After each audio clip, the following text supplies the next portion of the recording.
नमस्कार. मी पुष्पलता जगताप आणि तुमचं माझ्या यूट्यूब चॅनलमध्ये खूप खूप स्वागत आहे. आजच्या व्हिडिओमध्ये आपण पाहणार आहोत या 6 लोकांचा तळतळाट लागला की भले भले मातीत मिसळतात.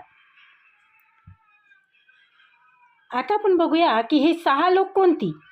मित्रांनो, आयुष्यात पैसा, नाव आणि गाडी, बंगला कितीही कमावलं तरी एका गोष्टीची भीती नेहमीच असली पाहिजे, आणि ती म्हणजे कोणाची लागलेली हाय. आयुष्यात असे 6 लोक असतात ज्यांचं मन जर दुखावलं ना आणि त्यांच्या तोंडातून का तळतळाट निघाला ना तर मोठे मोठे राजे महाराजे सुद्धा मातीत मिसळले आहेत. मग आपण तर खूप लहान आहोत, नाही का? तुम्ही कितीही श्रीमंत व्हा, पण 6 लोकांचा अपमान कधीच करू नका, कारण यांचा आशीर्वाद तुम्हाला स्वर्गात नेऊ शकतो, तर त्यांची हाय मात्र सगळं काही उद्ध्वस्त करू शकते. ते लोक कोणते? चला आजच्या व्हिडिओमध्ये अगदी सोप्या भाषेत मी तुम्हाला समजून सांगणार आहे. त्यातील नंबर 1 म्हणजे तुमचे आईवडील, ज्यांनी आपल्याला या जगात आणलं, स्वतः उपाशी राहून आपलं पोट भरलं आणि स्वतःचे कपडे फाटलेले असताना आपल्याला नवीन कपडे घेऊन दिले. त्या आईवडिलापेक्षा मोठा देव या जगात दुसरा कोणताच नाही. आपल्याला लहानाचं मोठं करण्यासाठी आणि समाजात ताठ मानेने उभं करण्यासाठी सक्षम करण्यात त्यांचा खूप मोठा वाटा असतो. त्यांनी स्वतःच्या सुखाचा त्याग करून संपूर्ण आयुष्य त्यांनी घातलेलं असतं. आज आपण मोठे झालो आहोत, स्वतःच्या पायावर देखील उभे राहिलो आहोत आणि 4 पैसे कमावायला लागलेलो आहोत. म्हणून जर आपण त्यांनाच विसरलो किंवा आपल्या वाईट वागण्याने त्यांच्या डोळ्यात अश्रू आले तर आपल्यासारखं कमनशिबी आणि दुर्दैवी माणूस दुसरा कोणीच नाही. आईवडिलांच्या मनापासून मिळालेला जो आशीर्वाद असतो ना, हाच माणसाला जगातील सर्वात मोठं सुख, समृद्धी आणि समाधान देत असतो. पण जर म्हातारपणात तुम्ही त्यांनाच गृहीत धरलं, त्यांना त्रास दिला किंवा त्यांच्या हृदयातून तुमच्यासाठी तळतळाट निघाला ना, तर एक गोष्ट कायम लक्षात ठेवा की या जगातील कोणतीही श्रीमंत, अथांग पैसा किंवा मोठी ताकद तुम्हाला आयुष्यात कधीच सुखी ठेवू शकत नाही. पैसा आज आहे तर उद्या निघूनही जाईल, पण आई वडिलांची माया तुम्हाला पुन्हा मिळणार नाही. आणि त्यामुळेच आयुष्यात तुम्ही कितीही यशस्वी व्हा, पण आपल्या आईवडिलांना कधीही उघड्यावर पाडू नका आणि त्यांचं मन तर कधीच दुखवू नका. आता बघूया नंबर 2. नंबर 2 आहे गुरु, ज्यांनी योग्य रस्ता दाखवला. आयुष्यात ज्यावेळी आपल्याला चांगलं काय आणि वाईट काय हे कधीच समजलं नव्हतं, तेव्हा आपल्याला हाताला धरून ज्यांनी योग्य रस्ता दाखवणारा माणूस म्हणजे गुरु. गुरुने दिलेलं शिक्षण आणि ज्ञानामुळेच आज आपण समाजात ताठ मानेने उभे राहू शकतो, ताठ मान करून जगतो आणि स्वबळावर 4 पैसे कमावत आहोत. पण आजकाल बरीच लोक थोडी मोठी झाली ना आणि थोडं नाव त्यांनी मिळवलं, त्यांच्याजवळ थोडा पैसा आला की ज्या गुरुंनी आपल्याला शून्यातून घडवलं त्यांनाच कमी लेखायला लागतात किंवा त्यांचा अपमान करतात. आणि ही आयुष्यातील सगळ्यात मोठी चूक आहे. गुरुचा आदर सत्कार केला तर तुमची बुद्धी आणि यश दिवसेंदिवस वाढतच राहतं.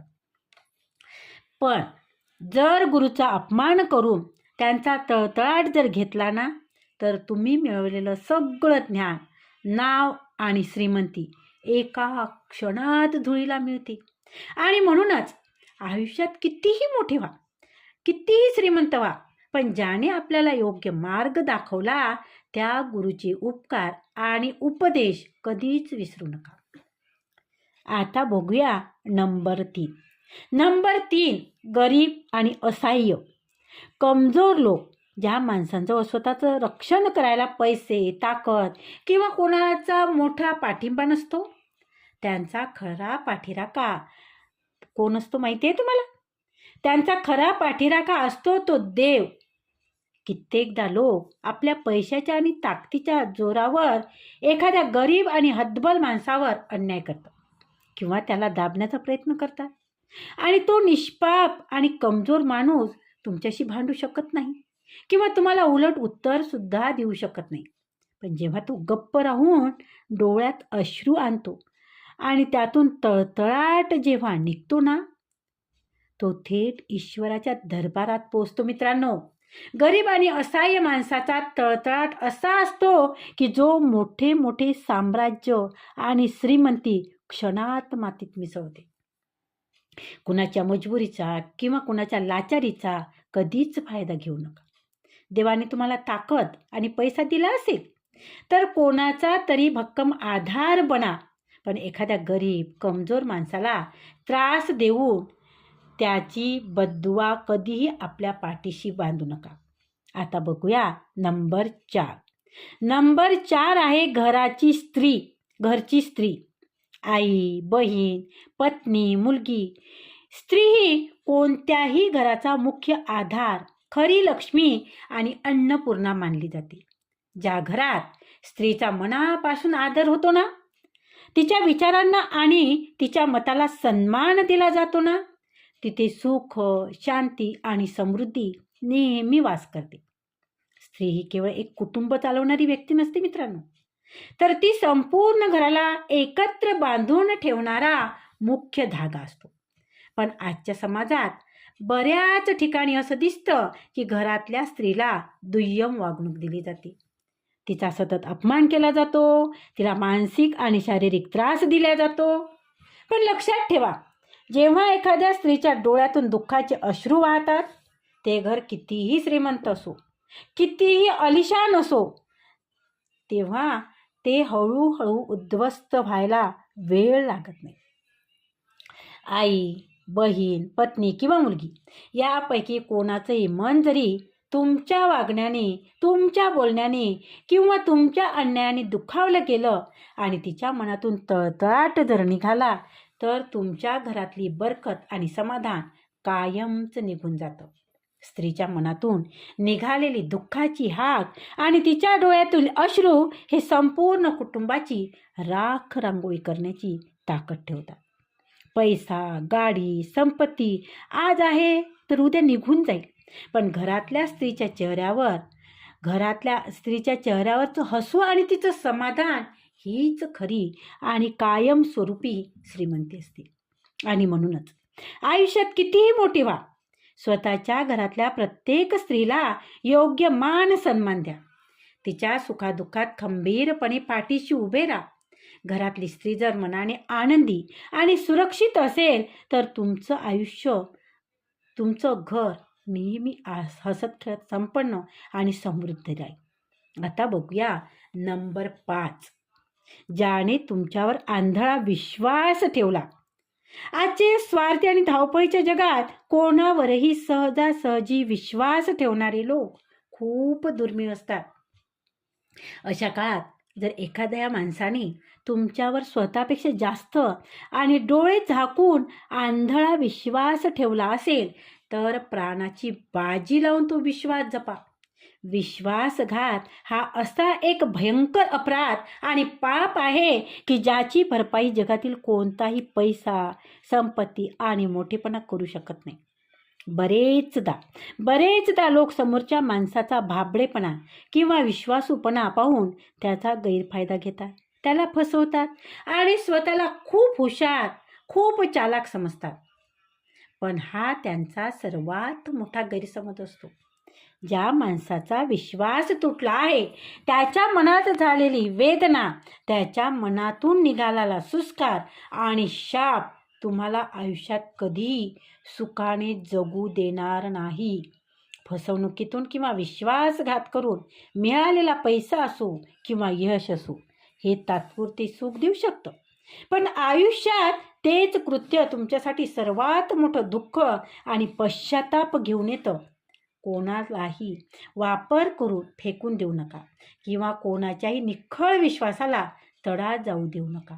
जर कोणी तुमच्यावर आंधळा विश्वास ठेवत असेल तर ती देवाने तुम्हाला दिलेली एक मोठी जबाबदारी असते. त्या विश्वासाचा आदर करणे आणि तो शेवटपर्यंत जपणे हेच खऱ्या आणि चांगल्या माणसाचं लक्षण आहे. आता बघूया नंबर 6. भुकेलेल्या माणूस कोणाचाही हक्क हिरावू नका. या जगात भुकेपेक्षा मोठं दुसरं कोणतंही दुःख, वेदना किंवा लाचारी नाही आहे मित्रांनो. स्वतःचं पोट भरण्यासाठी दुसऱ्याच्या तोंडाचा घास हिरावून घेणे किंवा दुसऱ्याचा हक्क मारून स्वतःचा फायदा करून घेणे हा जगातला सर्वात मोठा गुन्हा, सर्वात मोठा अपराध मानला जातो. जेव्हा एखादा हतबल आणि गरीब माणूस अन्नासाठी किंवा आपल्या हक्कासाठी तळमळत असेल ना, किंवा तुम्ही त्याच्या ताकदीचा, पैशाचा किंवा चलाखीच्या जोरावर त्याचा हक्क हिरावून घेत असाल ना, त्याची आतडी आतून तळतळते. भुकेला आणि अन्यायाने ग्रस्त माणसाची लागलेली हाय, तळतळाट अशी असते की जी माणसाची सर्व संपत्ती, मान, सन्मान आणि यश एका क्षणात मातीत मिसळते.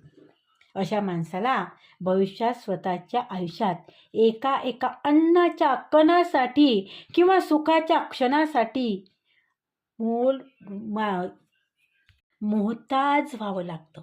निसर्गाचा आणि देवाचा हा नियम आहे की जे तुम्ही इतरांना देता तेच तुमच्याकडे परत येतं. तुमच्याकडे कोणाला खायला द्यायला पैसे नसेल पैसे तरी चालेल, पण स्वतःच्या स्वार्थासाठी कोणाच्या हक्काचं अन्न किंवा मेहनत कधीही हिरावून घेऊ नका.